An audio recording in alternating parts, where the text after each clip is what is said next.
सुप्रभात छात्रों, मैं आपकी हिंदी की अध्यापिका आज आप सभी को कक्षा 4 का पाठ 2 पढ़ाने जा रही हूँ, जिसका नाम है धूर्त बालक। यह एक कहानी है। धूर्त का अर्थ होता है मक्कार या चालाक। तो यह मक्कार या चालाक बगुला की एक कहानी है, जो देखिए किस प्रकार अपनी चालाकी से मछलियों और केकड़े को बेवकूफ़ बनाकर वो रोज़ अपने भोजन आसानी से प्राप्त कर लेता है। तो आइए जाने कि किस प्रकार हम ऐसे लोगों को पहचानें। तो रोचक तरीके से पाखंडी के स्वभाव को हम जानेंगे कि किस प्रकार हम पाखंडियों को पहचान सकें और उससे हम दूर रहने की कोशिश कर सकें। तो आइए हम जानें कि किस प्रकार हम पाखंडी को पहचानेंगे। तो जिस प्रकार खारा जल ज़्यादा शीतल होता है, उसी तरह पाखंडी व्यक्ति भी ज़्यादा आचरण को बनाकर पेश करता है। अगर कोई इंसान दिखावट कर रहा है तो वो समझ जाइए कि उसमें उसकी कुछ न कुछ चालाकी जरूर है।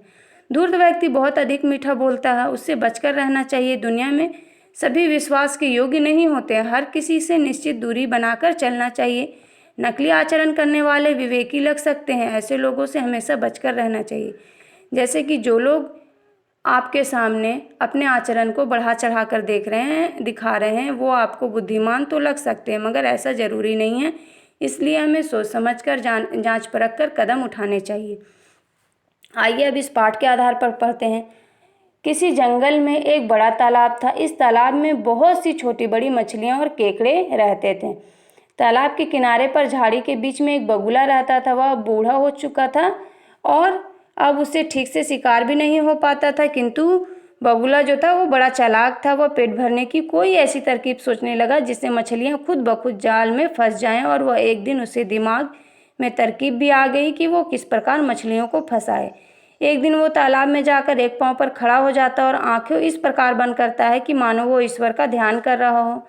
तभी तालाब में रहने वाला एक केकड़ा उसके सामने आता और वो पूछता है कि मामा, आप ये क्या कर रहे हो? आज तो तुम बड़े ध्यान मग्न हो, क्या भगवान का भजन कर रहे हो? और यह क्या, आज तो तुम शिकार भी नहीं कर रहे हो? जब केकड़ा उससे पूछता है तो बगुला जवाब देता है कि मैं ईश्वर से इस तालाब में रहने वाली मछलियों की और तुम सब केकड़ों की सलामती के लिए प्रार्थना कर रहा हूँ, क्योंकि उसको ऐसा अनुमान होता है कि उसको पता चलता है कि कुछ ही दिनों में भयंकर अकाल पड़ने वाला है। तो इस प्रकार वो छोटा सा तालाब सूख जाएगा और यदि ऐसा हुआ तो तालाब की सारी मछलियाँ और केकड़े भी पानी के बिना तड़प तड़प कर मर जाएंगे। तो वो चाहता है कि ऐसा भयानक दृश्य देखने से पहले वो ईश्वर से प्रार्थना कर रहा है कि वो मर जाए, उसकी मृत्यु हो जाए, वो ऐसा चीज देखने को जीवित ना रहे। बगुले की बात सुनकर केकड़ा भी चिंतित हो जाता है और फौरन ही उसने ये खबर सारे तालाब में फैला दी। देखते ही देखते मछलियों में भी खलबली मच गई। केकड़े के साथ सभी मछलियां बगुले के पास आई और रानी मछली ने कहा, मामा, क्या सचमुच अकाल पड़ने वाला है? तो बगुला बोलता, हाँ यह सच है मछली रानी। और वो रोने लगता है। तो वो देखो मामा, संकट की इस घड़ी में हमें बचाने का कोई रास्ता खोज निकालो। तुम बुजुर्ग हो, तुमने दुनिया देखी है, तुम हम सब से अधिक बुद्धिमान हो। रानी मछली कहती है, मामा तुम्हें हमें कोई तरकीब बताओ जिससे हमारे प्राण बच सकें। बेटा, मैंने एक तरकीब सोची है, लेकिन ना मालूम तुम लोगों को वह ठीक लगे या नहीं। बगुले ने अपना जाल फैलाया। इस प्रकार वो अपनी मीठी मीठी बातों में मछलियों को फंसाने की कोशिश करने लगता है। तो रानी मछली बोलती, तुम बताओ तो सही, तुम हमारे अच्छा ही सोच रहे हो तो भला मैं क्यों नहीं मानूंगी? यह हमारे जीवन मरण का सवाल है।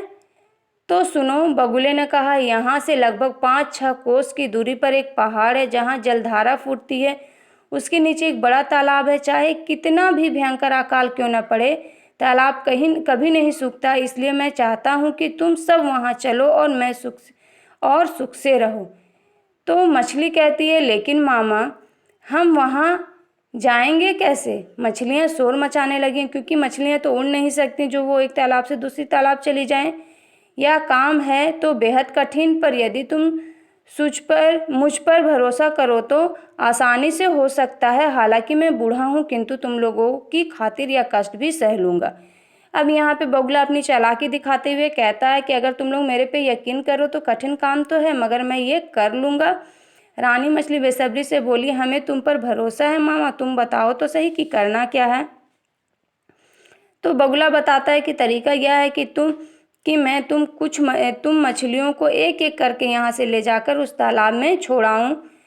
सभी तैयार हो जाते हैं कि हाँ ये ठीक रहेगा। रानी मछली भी तैयार हो जाती है।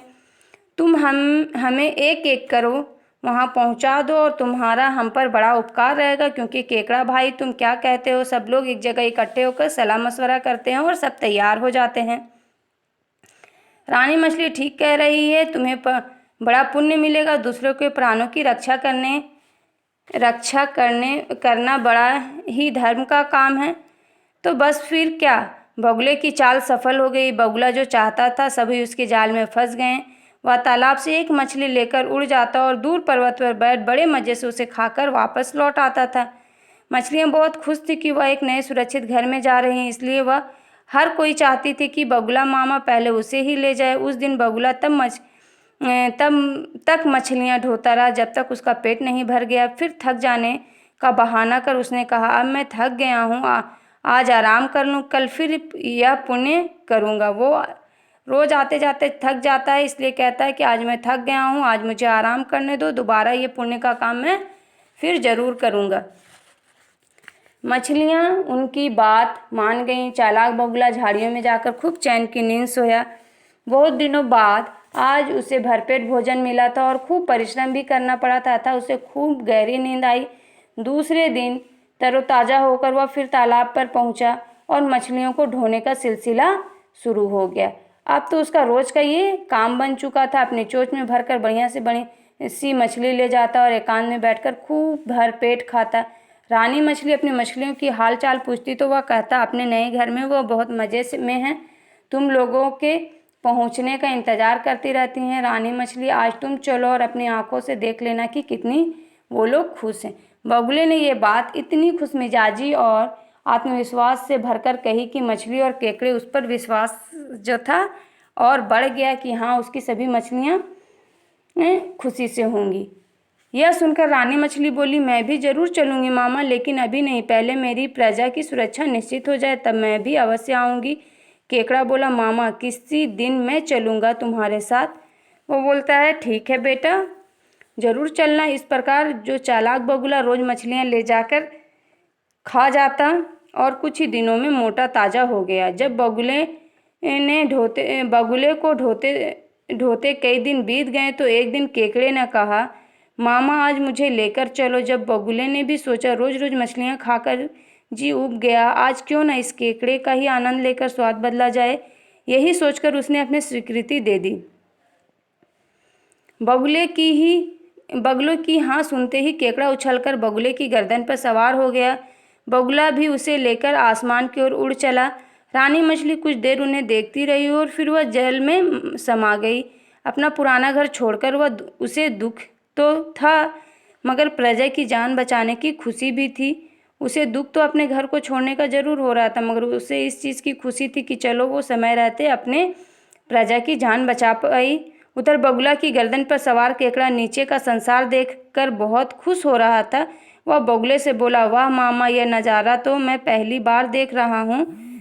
भगवान ने तुम्हें उड़ने वाला जीव बनाकर तुम पर बड़ी कृपा की है। चाहे धरती पर विचरो चाहे आकाश में, वाह तुमने भी क्या भाग्य पाया। लेकिन मामा, क्या वह तालाब बहुत दूर है? केकड़ा जो है उससे सवाल करता है कि आखिर वो तालाब कहाँ है, क्या बहुत दूर है? बस भांजे, इसी पहाड़ी के पार ही है वह तालाब। बगुला कहता, कुछ ही देर में तुम भी वहाँ पहुँच जाओगे जहाँ वे सब मछलियाँ पहुँच चुकी हैं। ठीक है मामा, उड़े चलो, बहुत मज़ा आ रहा है, कहकर केकड़ा इधर उधर देखने लगा। इसी बीच बगुले ने पहाड़ी के ऊपर से उड़ान भरी तो वह देखकर केकड़ा चौंका कि पहाड़ी पार करने के बाद भी वहाँ दूर दूर तक कोई तालाब दिखाई नहीं दे रहा था। तभी वह एक दृश्य को देखकर चौंक गया। तभी उस पहाड़ पर वो एक चीज़ ऐसी देखता है जिसे देखकर वो चौंक जाता है कि वहाँ जगह जगह मछलियों के अनेक कंकाल पड़े हुए थे। उसका माथा ठनका और उसने बगुले से पूछ ही लिया, मामा यहाँ तो दूर दूर तक कोई तालाब दिखाई नहीं दे रहा है। और वो बोलता है कि अरे मूर्ख केकड़े, कैसा तालाब और कौन सा तालाब, यहाँ सब तो मेरी बुद्धि का खोज है जो मैंने बुढ़ापे में अपना पेट भरने के लिए रचा था। जिससे मछलियाँ तो फंसी ही फंसी, तुम भी अपनी खुशी से फंसकर चले आए। मैं यहीं इसी पहाड़ी पर बैठकर उसी प्रकार तुम्हारा मांस खाऊंगा जैसे इन मछलियों का खाया है। अरे अरे भांजे, बगुले ने कुछ कहना चाहा मगर कह ना सका, क्योंकि केकड़ा अपने पैने दांतों से उसका काम तमाम कर चुका था। उसकी गर्दन लेकर केकड़ा धीरे धीरे चलता कई दिनों के बाद अपने तालाब पर पहुंचा। रानी मछली उसे देखकर बड़ी हैरान हुई। उसने पूछा, भाई केकड़े, तुम वापस कैसे चले आए और हमारा हमदर्द बगुला मामा कहाँ है? केकड़ा हंसकर बोला, मछली बहन, हम चालाक बगुला हमारा हमदर्द नहीं, वो हमारा दुश्मन था। बुढ़ापे में जब वह शिकार करने के लायक नहीं रहा तो उसने हमें डराकर एक ऐसा जाल बुना जिसमें हम फंस गए। वह हमारे तालाब की मछलियों को एक एक करके ले जाता था और खाता था। आज जब मैं उसके पीठ पर सवार हुआ तो मैंने देखा कि पहाड़ी के पार मछलियों की हड्डियों का ढेर लगा है। दंड स्वरूप मैंने उसकी गर्दन काट ली। इतना कहकर उसने बगुले की कटी गर्दन मछली के सामने रख दी। इस प्रकार एक विश्वासघाती और चालाक बगुले का अंत हो गया। तो बच्चों, देखा आपने किस प्रकार चालाकी दिखाने से और लोगों को बेवकूफ़ बनाने से उसका अंत कैसे होता है। तो इस पाठ से हमें ये सीख मिलता है कि हमें चालाकी नहीं करनी चाहिए, और दूसरा बात ये कि हमें कभी भी किसी की बातों में इतनी जल्दी नहीं आनी चाहिए। हमें हमेशा सोच समझकर अपने बुद्धि और विवेक से काम लेना चाहिए और हर कठिन से कठिन परिस्थितियों में धैर्य रखकर उसका हल ढूंढना चाहिए। तो आशा करती हूँ कि आप सभी को ये पाठ जरूर समझ में आया होगा। धन्यवाद।